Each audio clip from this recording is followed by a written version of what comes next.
Revolution Radio proudly presents, live from the heart of the Blue Ridge, Roanoke, Virginia.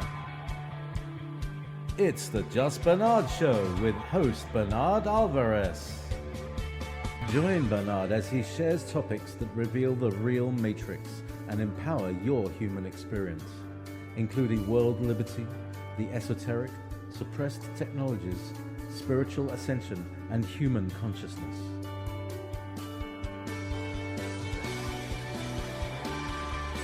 Humanity has awakened, and our time has come to realize our full potential.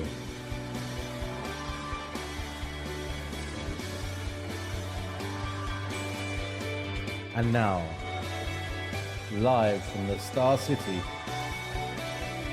your host, Bernard Alvarez. So, without further ado, let me tell you a little bit about my guest, Brien Foerster. Brien is an author. He is an alternative researcher.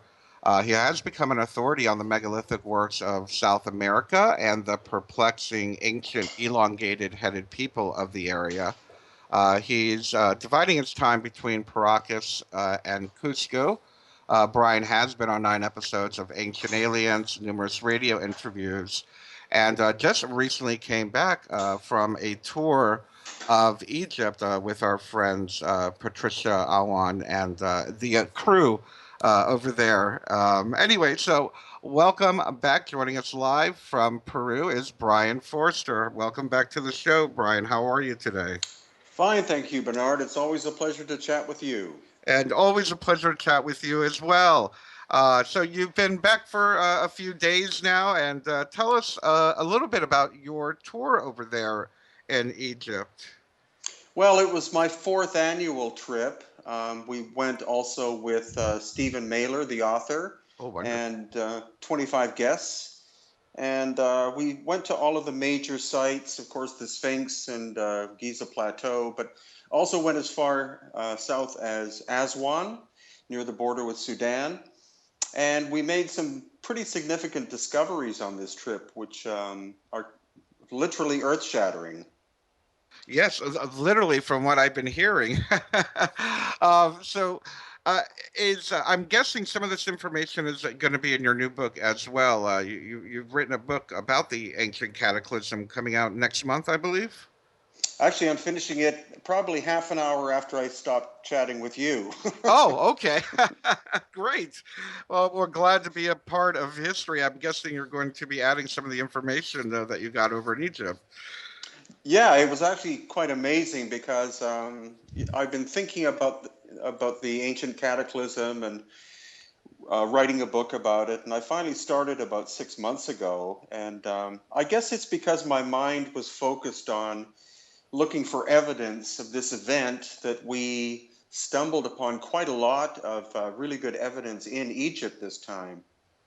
Oh, that sounds great. Gosh, now you mostly keep or have in the past kept most of your study and research in South America. And I think I remember many years ago, we had you on the show right before you went to your first trip in Egypt, and you're saying now you've been there 4 times? Yeah. Wow. Yeah, we basically do it once a year in the spring. Wonderful, wonderful. And tell us about some of the sites that you guys were able to visit. What was your favorite site that you saw while you guys were there? Well, I have to say my favorite site is called the Serapium, which is 2 underground tunnels at the major site called Saqqara. And inside these tunnels are, I think, 27 boxes, each weighing 100 tons apiece. And it's a very surreal location. It's like the set from a science fiction film. It's only been reopened for about 3 years, I think. So that's always the highlight because it's just so enigmatic. And it's you just said it's only been open 3 years now. Was there a reason why they had it shut, or were they just saving it, or?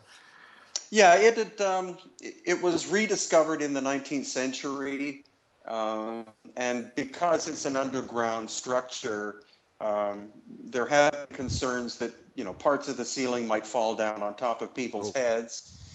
So they did spend a number of years reinforcing everything.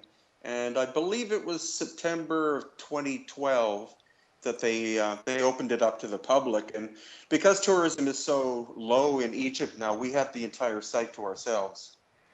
Oh, I can imagine. Yeah. How? Just on a side note, how is the I guess the environment right now in Egypt? Are things starting to calm down a bit, or? Yeah, there are no social or terrorism problems, which is the great fallacy. People think that Egypt's dangerous, but there's a heavy presence of police on the streets and military to some degree, and all of that is for the safety of people. So it would be almost impossible for there to be a terrorist attack in Egypt because such a high percentage of the population are either police or military. Oh well, I'm glad to hear that it's safe to visit there, and I'm glad you guys were safe during your journeys. So, Brien, what were some of the I guess discoveries that stood out to you as far as visiting some of these sites? What did you see that was new for you in the research that you do? Well, the interesting thing is that, of course, most ancient sacred sites are aligned to the solstices. Um, so basically they should be aligned to north, south, east, and west quite accurately. And when we were at Karnak this time, on my phone, I had a compass app, and I noticed that the east to west major pathway was about 20 degrees off, and I thought that's kind of weird. So I started following down, coming from the east, and noticed that there was incredible damage to some of the stone structures right in that pathway, way beyond somebody taking a hammer and trying to deface them.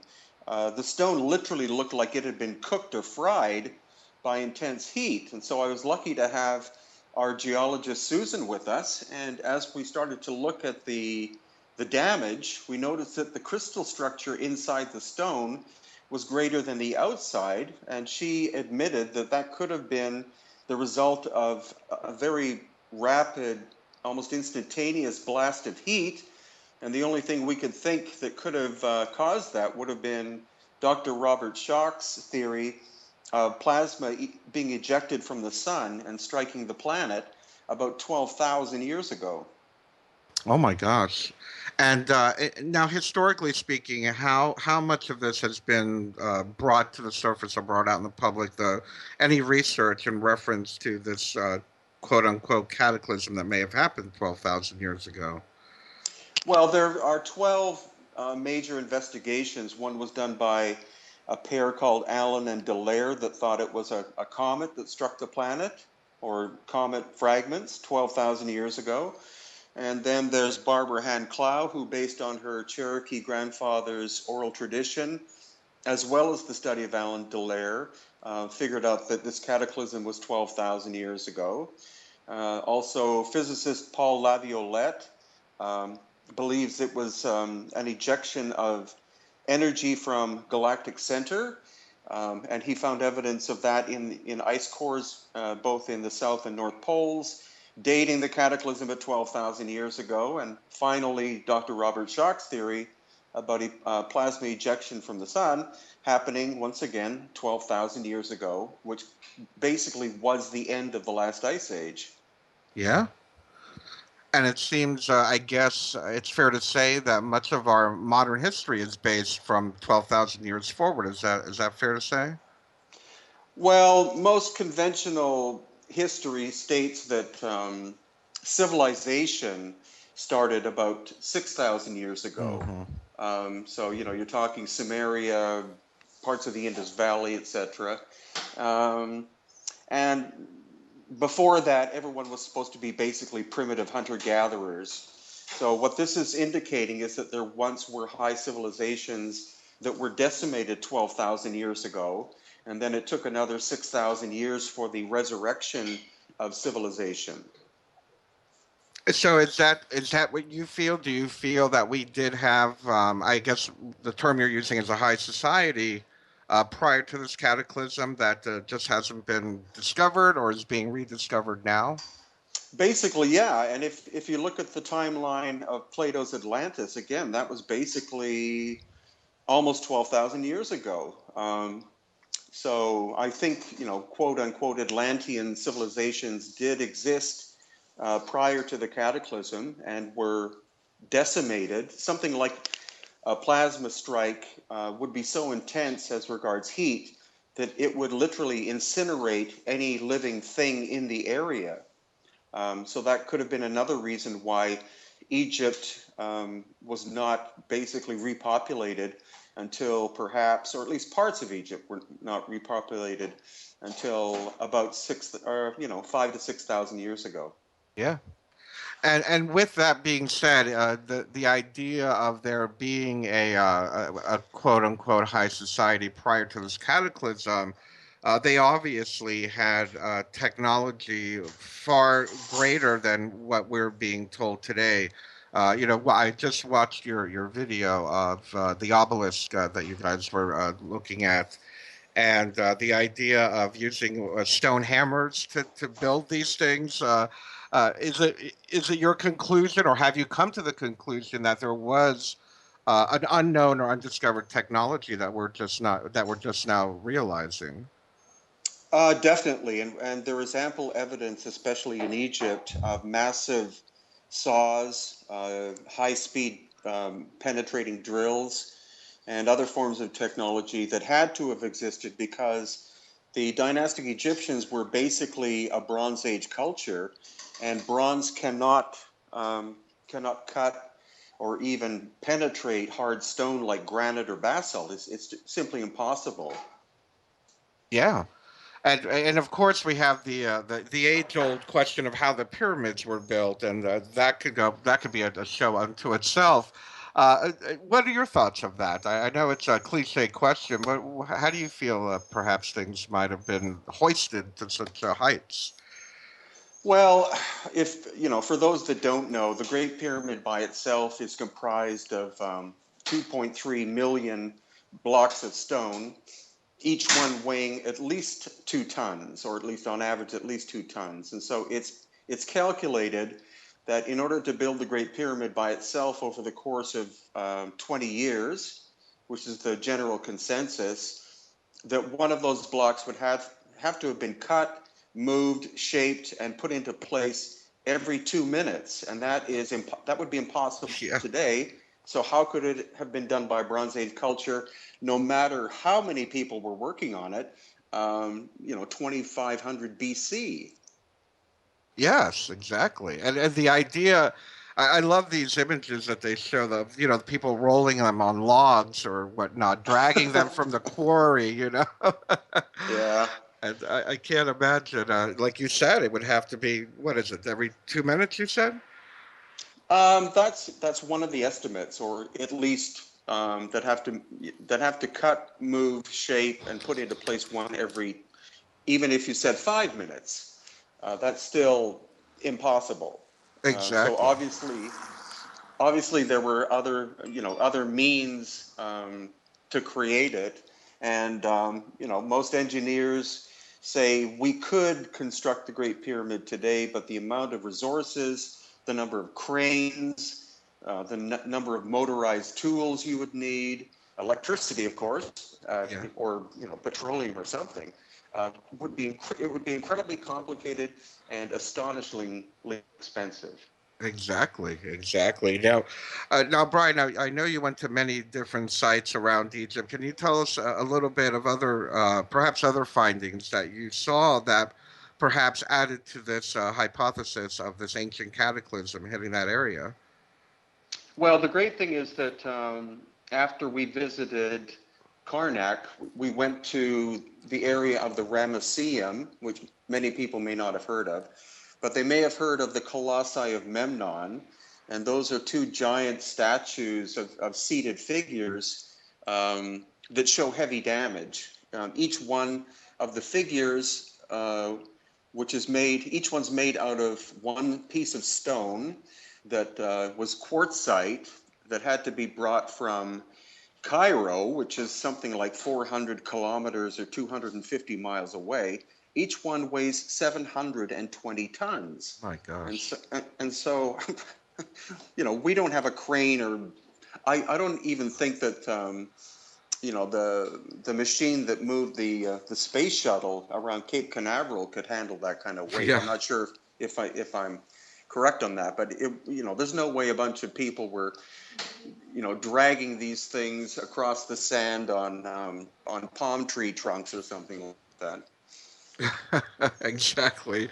And, I can't help but wonder, what was the extent of their technology? Did they have, we have this idea now being floated around in the alternative research community that perhaps they use sound, perhaps, levitation, all of these amazing ideas as far as advanced technology.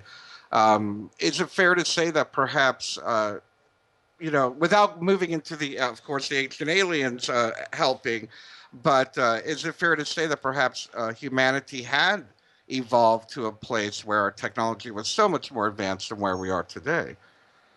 I believe so, and that's something that most people won't accept. They may accept that an ancient culture could have had technology comparable to us, but to have one or more societies having technology beyond what we can do, I think the general public would just say that you're crazy. But we have to entertain the idea that this did exist because there's no other way to explain it.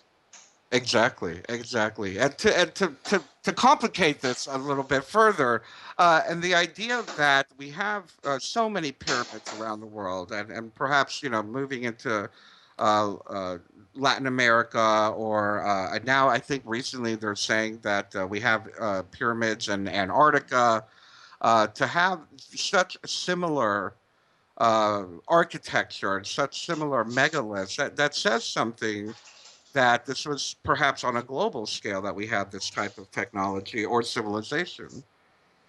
Yeah, and we're not sure if it was one civilization or a number of civilizations that had reached this, more or less the same level of knowledge and capability. But of course, we see a lot of megalithic work in Peru and Bolivia, which is at least on par or in some ways superior to what we find in Egypt. We're thinking at about the same time. Yes, yeah.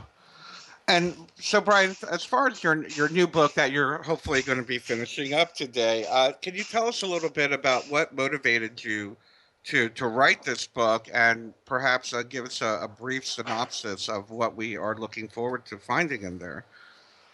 Well, sure. It's because there are ruins in Peru, Bolivia, Egypt, Lebanon, and many other parts of the world that can't be explained rationally or logically in terms of the time frame or the culture that we're supposed to have made them. We have to look farther back in time, and that's always been the problem. Was it 1,000 years before they existed, or 5,000, or a million, or what? And because all of these ancient structures show significant damage, it's when I started to hear about the idea that there was a cataclysmic event around 12,000 years ago that I started to look at these megaliths from that possible timeline. And because we have access to geologists who know about the weathering of stone and how long it takes depending upon the climate, we're starting to be able to add a significant body of evidence that in fact, this event did happen. It was global, and it affected the entire planet. And just to clarify a bit, I know we have this understanding that perhaps there was a great cataclysm that wiped out the dinosaurs. Do you feel that perhaps humanity came back, evolved, and whatnot, and then, of course, was hit by this other second or maybe even third cataclysm on our planet's timeline? Well, actually, according to Paul Laviolette, he believes that this event happens every 13,000 years. So our poor Mother Earth is being hit by these events on a more or less regular basis, and so I think it is kind of logical, looking at the evidence, seeing the damage, that after an event like this, the majority of humanity would have been wiped out in the areas where this occurred. Also, we know through Robert Schoch's work that the end of the last ice age could have taken as little as 2 weeks and caused the world's oceans to rise by 300 to 350 feet. He believes in the course of 2 weeks. And so that would have wiped out any civilization living anywhere near the ocean. Yeah, absolutely. And I guess we are finding more and more underwater structures as well, I guess leading and adding to the Atlantis mythos. That's right, and the problem is that if you, in certain parts of the world, if you try to dive within 300 feet where you suspect there might be evidence, like in the Mediterranean, the government's complete, and also off the coast of India, where they found significant underwater sites, the governments just simply forbid it. I wonder why that is. I wonder. And of course that always leads me to the I guess the conspiracy researcher within me is how come they keep towing this line of this so-called archaeological history, and for me it's disinformation, and how can they benefit from just keeping us dumbed down, so to speak? But that's neither here nor there, I guess. What are your thoughts? There are definitely sites in Egypt that are off limits to the public and even to researchers. There's one place I can't exactly remember. Oh, yeah, I do remember. It's called Zayet El Arian, and there have only been 3 photographs I've seen of it. Again, it looks like a set from Star Trek. And it's inside of a military base, and there's no way anyone is allowed, even archaeologists, I believe, are not allowed in there. And according to Stephen Mailer, I believe, and others, think that it is the most fascinating ancient site and could have been the center of this civilization that existed 12,000 plus years ago. But you'll be met with machine guns if you try to visit that place. My goodness. And, speaking of this, we had Maria Wheatley on several months ago, and she was telling us how the military has taken over the Stonehenge area and surrounding areas, Glastonbury and whatnot, and you can't get into any of those sites anymore. That's true. And, she's found some really interesting information about elongated, that there was an elongated skull culture that lived in the Stonehenge area and may in fact have constructed it.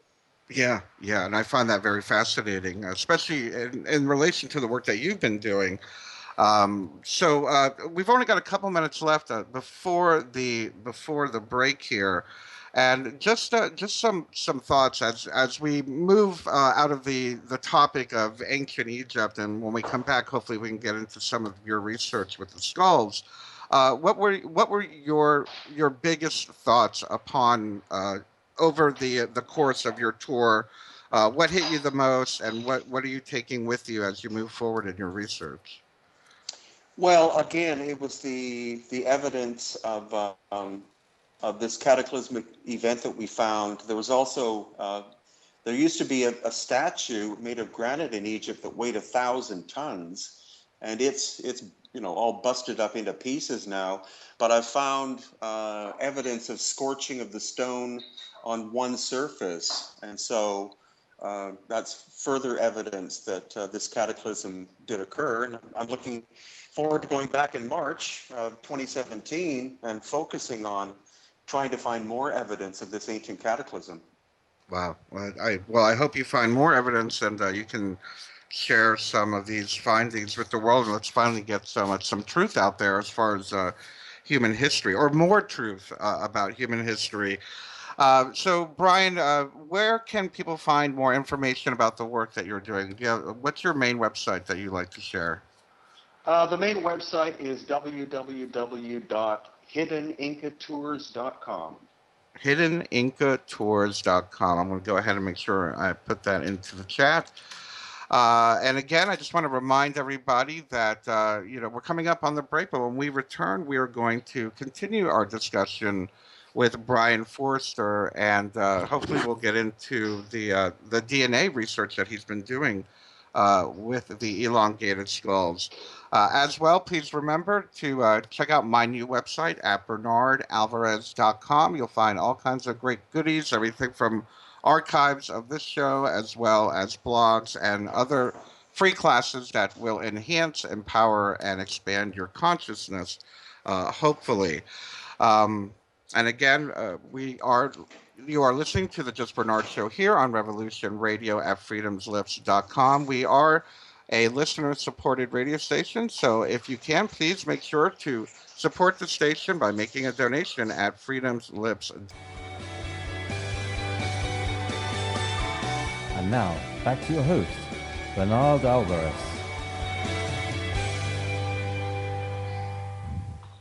And welcome back to the Just Bernard Show here on Revolution Radio at freedomslips.com. We are the world's #1 listener-supported internet radio station, bringing you dozens of shows, and like this one today with our guest, Brien Foerster.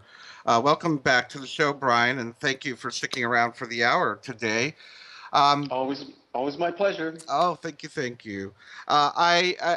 I have come to know your work and came to know your work many years back from your research and your work with the elongated skulls of Peru. I found it very fascinating that were these alien beings? Were they people that did the skull molding thing, whatever the wording is? I forgot. But I know that you have been following up on that research, and you had mentioned that you had them do some DNA tests on these. Can you tell us a little bit about that? Well, some initial testing was done about, I think now it's like 4 years ago, or at least 3. Mm-hmm. It was done by an independent lab in the United States, and the geneticists found some major anomalies, which he said that there were certain segments of the DNA that didn't match anything known to be human, which was quite odd. But unfortunately, what happened after that was he decided that he was going to continue with the testing, but when the owner of the lab found out what he was doing, he was immediately fired. And so we lost that researcher. It's been really problematic trying to get more testing done, mainly because of the advances, or actually in some ways it's good, but it's taken a while. The advances in DNA testing over the last 5 years have been profound. So the cost of doing ancient DNA testing has now dropped 90% in the last 5 years.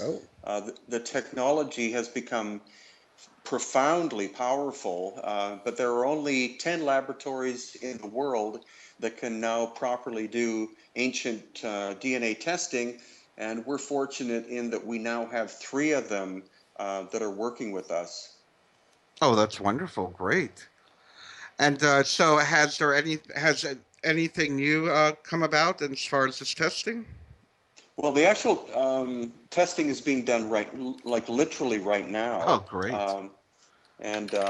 We're still waiting, though, for some major samples to be sent from Peru to these laboratories, but that requires the governmental process here in Peru, and that's taken more than a year so far.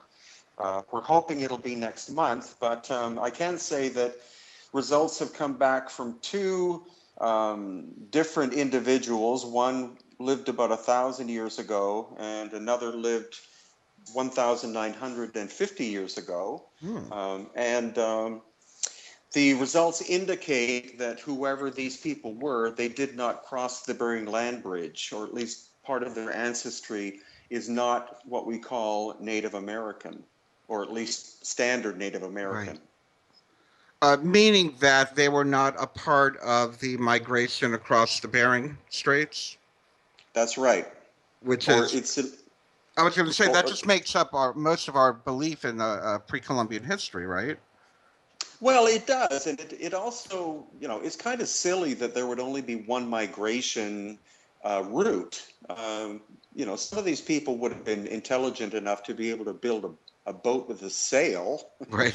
and there are lots of stories from Mexico and parts of South America and parts of the Americas of other people, other bloodlines arriving in the Americas, not simply through this Siberian Bering land bridge, but by ship. Yeah. And so this could be the first real indicator that, in fact, people did arrive in Peru from a route, an ocean route across the Pacific Ocean. Wow. And do you think that was before the continents were so far apart? Maybe they were still a little bit closer, or do we have any timeline for that? We don't have, not yet, but we're talking probably in the region of, or we're guessing somewhere around 3 to 4,000 years ago this happened. So Oh, it would have been after after the Great Bering Land Bridge crossings, right. and it's just I've never been comfortable with the idea that every person of Native American heritage, can trace their ancestors walking across the land bridge. There Yeah. had to have been ocean-going people, either through sense of discovery or for trade and commerce, would have Yeah. arrived at different places. Well, there has to be something, again, going back to the idea that we have pyramids all over the world. There had to be some kind of communication or trade or something going on for sure. I agree with you with that. One of the things that I found fascinating, what you just said about the elongated skulls, it never occurred to me that the period or the age of the elongated skull people was such a long extent of time. I didn't realize. I thought maybe perhaps they were within 3 to 500 year range, but you're saying there have what 900 years difference between these two skulls. Yeah, that's true. Actually, I recently wrote a book, or when was that? About 4 months ago, focusing solely on the elongated skulls of Peru and Bolivia, because it's here where there has been such an abundance of different cultures that did cranial deformation. So I wanted to see the relationship chronologically and also geographically. And some of the skulls go back to at least, I would say, go back at least 5,000 years in My gosh. Peru. Um, and then the most recent ones in Peru actually were the Inca themselves, which most people don't know. When the Spanish first arrived, the conquistadors in the 1530s, they saw that people had elongated heads when they were in Cusco. They found out who was doing the practice and they made it illegal. Oh, well, they made everything illegal, but Yes, they did. um, and again, I wonder, what was the motivation behind it? I know you're the researcher, maybe not the anthropologist, but have we come up with any theory where, I mean, one of my theories, of course, is the ancient alien one. Were they emanating other beings that they saw that had big skulls, or was it a sign of wealth? Was it a sign of power? What do you know anything about the anthropological aspect of this? Why did they do that? Well, sure. Actually, elongated skulls or cranial deformation was performed on all of the continents except Antarctica, and most commonly about 2,000 years ago. So in Russia, in parts of Europe, in parts of Asia and Africa, in the Pacific Ocean, Australia. Actually, the Australian ones are older. But if you can find descendants or any oral tradition related to the phenomenon, you find out that there were more or less three reasons, and it was only done to the royal levels of society. It was a way to distinguish themselves from Oh, the commoners. But the three main reasons were: number one, they thought it increased the intelligence of the children. Number two, they thought it was aesthetically pleasing. And number three, they believed that's what their ancestors looked like originally. oh, So there's your tie-in with either, possibly aliens or an ancient bloodline or series of bloodlines that died out. Yeah, exactly. And I didn't realize that it was so widespread around the world. Again, strengthening my idea that we've had a very strong connection globally, even prior to what we believe. I never realized that. Very interesting. And as far as we had just mentioned earlier about Maria Wheatley's finding in I guess northern England, uh, what are your thoughts on that in the sense of how maybe there was a connection to the cultures in Peru, uh, prehistorically speaking? Um, it is possible. But actually, in Europe, in general, the oldest elongated skulls have been found in Iraq, dating back somewhere around 40,000 years, I believe. And then in other parts of the Middle East, you have this, cranial deformation. You have these waves of migrants moving into Europe at least a few thousand years ago, including Attila the Hun actually had an elongated skull. Oh, And then moving into parts of Germany and where else?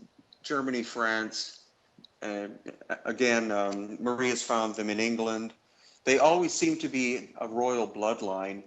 But whether the ones in Peru and Europe are related, that's what we're waiting for the next set of DNA results to come out, because we're already developing connections as to where these people could have originated. And again, the pathway is highly unlikely to have been the Bering Land Bridge. It's more likely an ocean crossing, and it could have been that they were elite members of a society that came under attack from more common warlike people, and they were forced to flee, and so they did so by an ocean route and wound up over the course of time in Polynesia and then in the coast of Peru. very, very interesting. I can see how that would be, especially the idea of just only coming through the land bridges. It's definitely needs to be relooked at. The idea now, in reference to ancient beliefs, is it fair to say, through maybe your research or the research of your colleagues and contemporaries of today, uh, we know that here in Native America, in North America, and maybe I don't know, in South America, there was a common belief in the star beings or the star family. Did do we know that if there was any connection with the elongated skull peoples of having this particular mythology? Well, the unfortunate thing is that the Paracas culture, which is the ones that have actually the largest and most beautiful and natural looking elongated skulls, they mysteriously, and archaeologists will admit this, they mysteriously appear on the coast of Peru, a fully fledged civilization, about 3,000 years ago, and then they disappear 2,000 years ago with the movement in of the so-called Nazca people. The Nazca people were very normal looking, and conventional archaeologists say that the Nazca moved in and blended with the Paracas, but I'm finding more information strongly suggesting that the Nazca in fact moved in and murdered the entire elongated skulled royal family of the Paracas, because the Paracas also had red hair. They didn't Yeah. have black hair like most Native Americans do. They had red hair. And so the red hair and the elongated skulls disappear as the Nazca culture begins to form and ascend. And also the famous Nazca lines and geoglyphs were actually begun by the Paracas 500 years before the existence of the Nazca people. Oh wow, I didn't know that. Very interesting. So we have the elongated or the Paracas people were the ones who started the Nazca lines. Is that what you're saying? Yes, they did. And the one of the Nazca figures, which is the most fascinating to many people, is the so-called astronaut. And the astronaut, archaeologists admit, was made by the Paracas people. and he is a figure with one arm up in the air as if he's waving to somebody. So that's where there could be a star connection, because no oral tradition remains of the Paracas. All we have are their skulls, of course, and their textiles and other artifacts. But their textiles were the most intricate probably ever made in the Americas. And so the question is, where did that knowledge come from? They also seem to have knowledge of the potter's wheel, which developed in the Middle East. So where did that come from? So I think you can see where I'm going as regards the possible ancestry of the Paracas. They may have originally been from the Middle East. Yeah. Wow. Fascinating, fascinating. And speaking of fascinating, you guys have a tour coming up, which I would love to be a part of. My goodness. Stephen Mailer, Yosef, and Patricia Awan. And you guys are having a tour, what, on July 11th? What is this tour going to be? Is it the Nazca lines as well, or? Yeah, actually, there's a pre-tour which begins in Nazca and Paracas, including flying over the Nazca lines. That's a 4-day pre-tour, and then the main tour is up in Cusco, looking at the megalithic remains there, as well as Machu Picchu, of course. And we end up in Bolivia visiting Tiwanaku and Pumapunku. Oh, how fun. Amazing. Wow. And during these tours, Brian, I can't help but wonder, are you guys not only sharing information, but do you ever find new discoveries during these tours? Often, yeah. Actually, often it's the tour participants who come from around the world.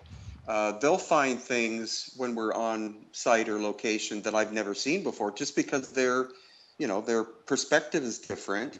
And we also are including 3 great experts with us. One is our friend Wilco, who comes from a long line of shamanic practice in Cusco.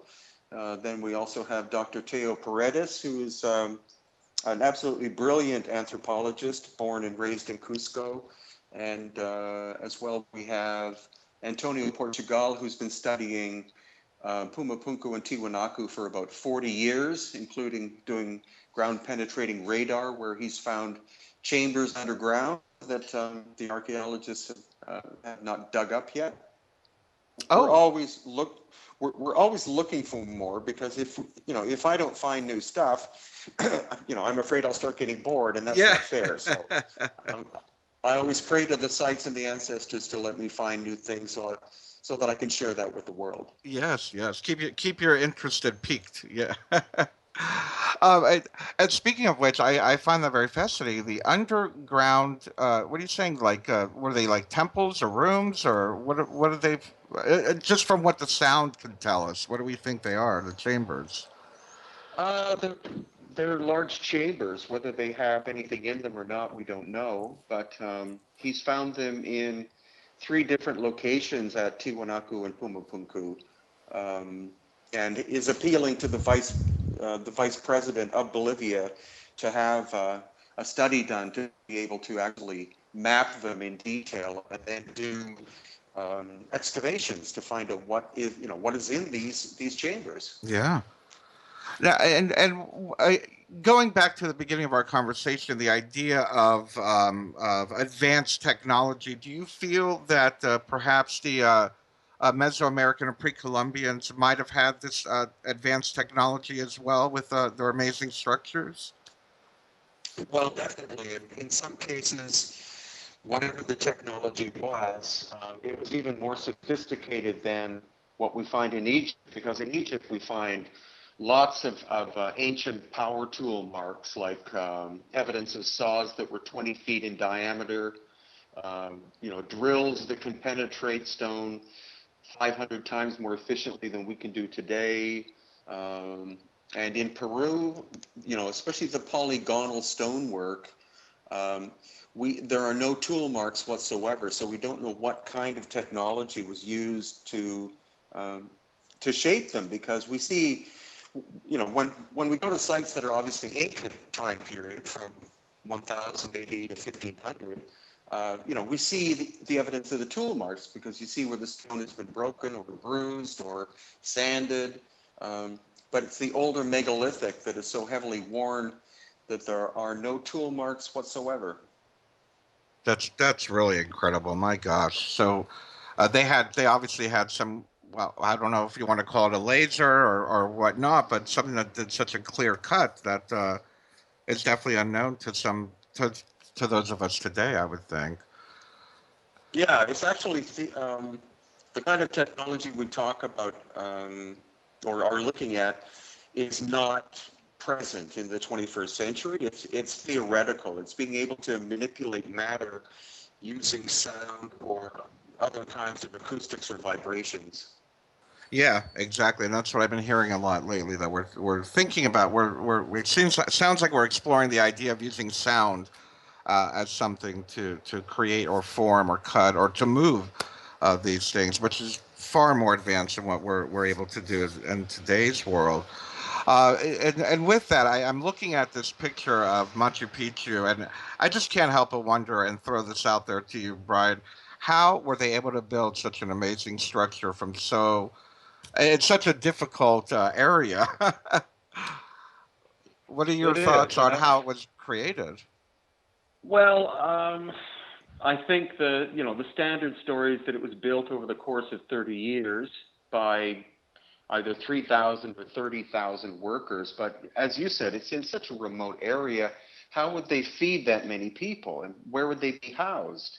So I of course wrote a book about that too, 2 or 3 years ago, and there's clear evidence that Machu Picchu was actually found by the Inca as a relatively small site, but definite signs of lost ancient high technology in its creation. And then over the course of time, the Inca constructed their massive system of dwellings there. I think it would have taken hundreds of years to build Machu Picchu, not under the rule of one high chief, but over the course of a long period of time. Yes, absolutely. And I hate to say this, but we are running out of time, Brien, and I'm wondering what is the most important thing in reference to what we are learning today from your research that you could share with our listeners? What is it that we're looking for?